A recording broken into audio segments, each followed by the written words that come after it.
사랑하는 은혜와 진리 장로교회 교우 여러분, 어젯밤도 평안하셨습니까? 오늘도 우리 주변에 있는 사람들이 하나님을 바라볼 수 있도록 도와주는 축복의 통로가 되시기를 주님의 이름으로 축원합니다. 오늘 새벽에 만나보면은 창세기 44장입니다. 그 중에 1절로 17절을 제가 읽어드리겠습니다. 요셉이 그의 집 청지기에게 명하여 이르되 양식을 각자의 자루에 운반할 수 있을 만큼 채우고 각자의 돈을 그 자루에 넣고 또 내 잔 곧 은잔을 그 청년의 자루 아귀에 넣고 그 양식값 돈도 함께 넣으라 하매 그가 요셉의 명령대로 하고 아침이 밝을 때에 사람들과 그들의 나귀들을 보내니라. 그들이 성읍에서 나가 멀리 가기 전에 요셉이 청지기에게 이르되 일어나 그 사람들의 뒤를 따라가서 그들에게 이르기를 너희가 어찌하여 선을 악으로 갚느냐? 이것은 내 주인이 가지고 마시며 늘 점치는 데 쓰는 것이 아니냐? 너희가 이같이 하니 악하도다 하라. 청지기가 그들에게 따라가서 그대로 말하니 그들이 그에게 대답하되 내 주여 어찌 이렇게 말씀하시나이까? 당신의 종들이 이런 일은 결단코 아니하나이다. 우리 자루에 있던 돈도 우리가 가나안 땅에서부터 당신에게로 가져왔거늘 우리가 어찌 당신의 주인의 집에서 은금을 도둑질하리이까? 당신의 종들 중 누구에게서 발견되든지 그는 죽을 것이요 우리는 내 주의 종들이 되리이다. 그가 이르되 그러면 너희의 말과 같이 하리라. 그것이 누구에게서든지 발견되면 그는 내게 종이 될 것이요 너희는 죄가 없으리라. 그들이 각각 급히 자루를 땅에 내려놓고 자루를 각기 푸니 그가 나이 많은 자에게서부터 시작하여 나이 적은 자에게까지 조사하매 그 잔이 베냐민의 자루에서 발견된지라. 그들이 옷을 찢고 각기 짐을 나귀에 싣고 성으로 돌아가니라. 유다와 그의 형제들이 요셉의 집에 이르니 요셉이 아직 그곳에 있는지라. 그의 앞에서 땅에 엎드리니 요셉이 그들에게 이르되 너희가 어찌하여 이런 일을 행하였느냐? 나 같은 사람이 점을 잘 치는 줄을 너희는 알지 못하였느냐? 유다가 말하되 우리가 내 주께 무슨 말을 하오리이까? 무슨 설명을 하오리이까? 우리가 어떻게 우리의 정직함을 나타내리이까? 하나님이 종들의 죄악을 찾아내셨으니 우리와 이 잔이 발견된 자가 다 내 주의 노예가 되겠나이다. 요셉이 이르되 내가 결코 그리하지 아니하리라. 잔이 그 손에서 발견된 자만 내 종이 되고 너희는 평안히 너희 아버지께로 도로 올라갈 것이니라. 오늘 본문은 사실 어제 본문인 43장 15절부터 시작됩니다. 간단하게 설명하면 43장 1절부터 14절까지는 야곱과 그의 아들들이 베냐민을 데리고 애굽으로 가는 것과 관련해서 이야기를 나누는 내용이라면 15절부터는 베냐민과 함께 애굽에 내려온 요셉의 형들이 요셉과 다시 만나는 장면이고 오늘 본문인 44장은 그렇게 요셉과 형제들이 다시 실갱이를 벌이는 장면이 이어지고 있습니다. 그런 관점에서 우리는 어제 본문 중에 우리가 다루지 않았던 43장 15절부터 34절까지의 내용을 다시 살펴볼 필요가 있습니다. 이 내용을 간단하게 정리하면 베냐민과 함께 애굽으로 돌아온 형들을 요셉이 다시 만났다는 것입니다. 요셉은 베냐민과 함께 애굽으로 돌아온 형제들에게 아버지 야곱의 안부를 묻습니다.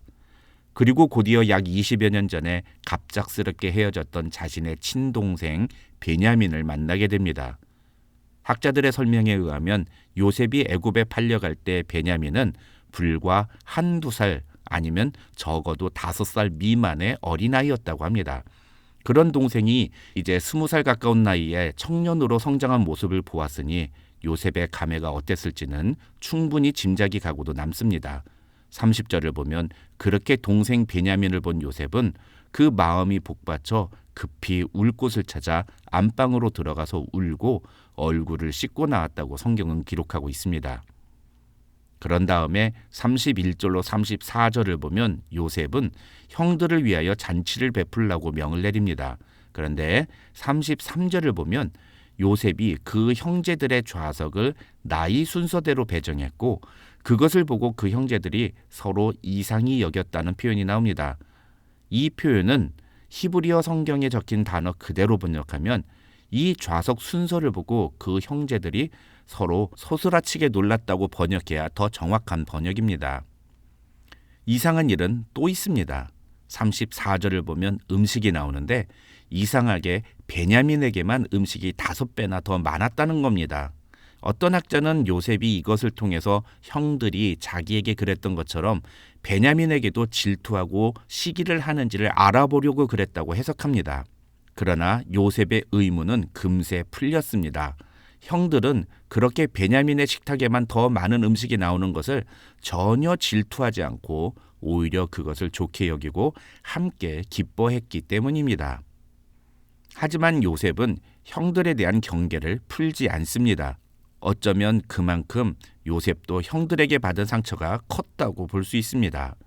그래서 오늘 보면 창세기 44장은 요셉이 집으로 돌아가려는 형제들의 양식 주머니에 다시 돈을 집어넣어 주면서 베냐민의 자루에는 자신의 은잔도 집어넣으라고 청지기에게 명령합니다.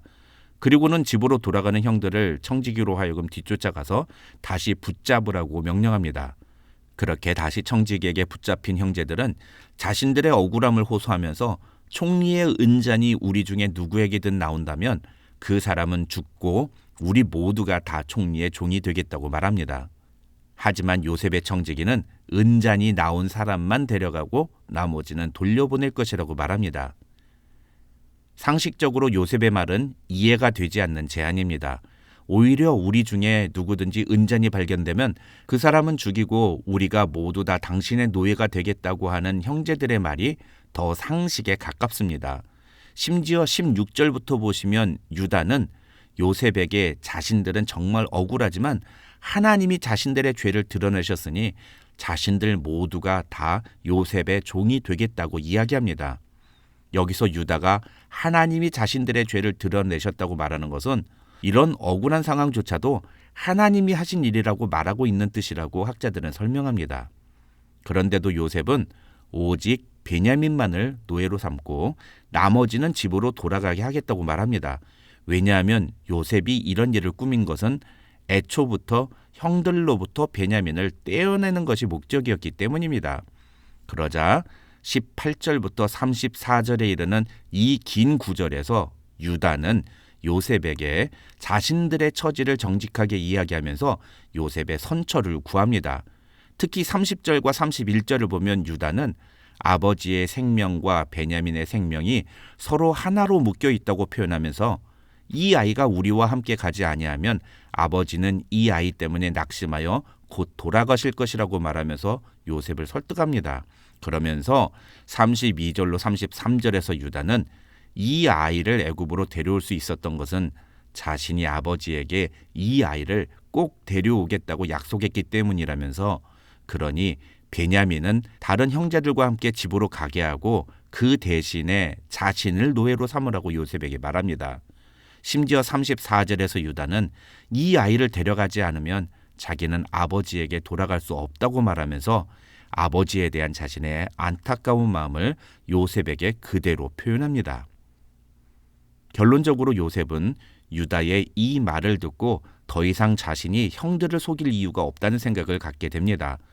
어제 야곱의 마음을 돌이켰던 것처럼 오늘 유다는 요셉의 마음을 돌이키는 그런 모습을 보여주고 있는 것입니다. 그만큼 이 18절부터 34절에 나오는 유다의 말은 유다를 비롯한 그 형제들이 이제 과거와는 완전히 다른 사람이 되었음을 보여주는 증거와도 같은 말이라고 할 수 있는 것입니다. 과거 자신을 질투하고 미워하며 그래서 죽이려고까지 했던 형들에 대한 요셉의 경계심과 의문이 유다의 이 말 때문에 완전히 사라지게 된 것입니다. 학자들은 그 중에서도 30절로 33절에서 유다가 한 말이 가장 결정적이었을 거라고 추측합니다.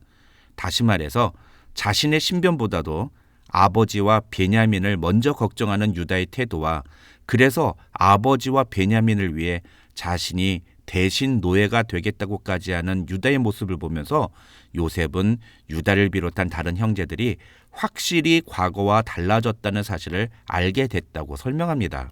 그러면서 이러한 유다의 모습은 우리를 위해 대신 십자가에 달려 죽으신 예수 그리스도를 보여주는 모형이라고 설명하면서 우리도 이와 같이 자신을 버리는 희생의 모습을 보임으로써 예수 그리스도를 닮는 삶을 살아야 한다고 도전하기도 합니다. 학자들의 이런 메시지는 매우 정확한 권면이라고 할 수 있습니다. 그런데 저는 오늘 조금 다른 관점으로 이 본문의 메시지를 여러분과 함께 나누고 싶습니다. 그것은 아버지와 한 약속을 끝까지 지키기 위해서 요셉에게 베냐민 대신에 자신을 종으로 삼으라고 말했던 유다의 태도입니다. 가령 42장 37절에서 르우벤은 야곱에게 자기 아들들을 볼모로 내놓을 테니 베냐민을 데리고 가게 해달라고 말합니다. 그런데 정작 요셉이 베냐민을 붙잡아 두려고 하자 르우벤은 한마디도 거들지 않습니다. 반면에 유다는 아버지에게 이야기했던 것을 지키기 위해서 자신이 베냐민 대신 종이 되겠다고 요셉에게 말합니다. 자신이 한 말을 행동으로 옮기는 유다와 그렇지 못한 르우벤의 모습이 비교되는 지점입니다. 말로는 누구나 대단한 각오를 내비칠 수 있습니다. 그러나 진짜로 그 결단을 행동으로 옮기는 사람은 많지 않습니다. 변화를 이끌어내는 사람은 결단을 하는 사람이 아니라 그걸 실천으로 옮기는 사람입니다. 오늘 본문을 통해 우리는 형들에 대한 우구심을 끝까지 풀지 못했던 요셉의 마음을 완전히 녹여버린 것은 자신의 말대로 행동에 옮긴 유다의 태도였음을 우리는 잊지 말아야 합니다. 오늘날 세상 사람들이 더 이상 기독교에 대해 감동하지 않는 시대가 되어버렸습니다. 왜냐하면 기독교인들 중에 말과 행동이 다른 경우가 너무나 흔하기 때문입니다.